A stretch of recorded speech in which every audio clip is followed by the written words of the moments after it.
Saudara Bribtu Kiki Supriyadi, korban penembakan kelompok kriminal bersenjata di Puncak Jaya, dimakamkan secara kedinasan di tempat pemakaman umum Arso II, Kabupaten Kirom, Papua. 2 jam disemayamkan di rumah duka, jenazah Bribtu Kiki, anggota kemudian dibawa ke Masjid Nurul Huda Arso II untuk disalatkan sebelum dimakamkan di tempat pemakaman umum Kampung Yuanain, Kabupaten Kirom. Proses pemakaman dipimpin langsung Kapolres Kirom, AKBP Christian Air, serta dihadiri perwakilan Polres Puncak Jaya, Bayangkari, dan personel Polres Kirom.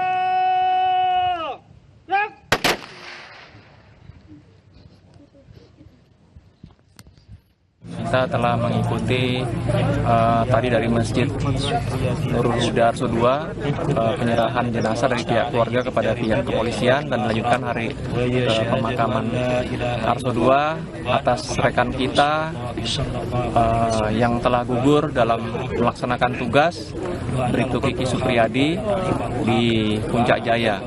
Dan baru saja kita juga sudah terima kabar bahwa almarhum sudah.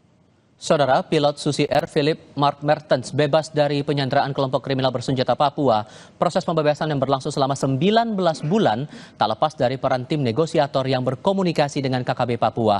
Lalu seperti apa kisah perjalanan panjang negosiasi pembebasan pilot Susi Air ini? Berikut wawancara jurnalis Kompas TV Alfania Rizky dengan negosiator pembebasan pilot Susi Air yang juga mantan Bupati Nduga, Edison Gwijangke.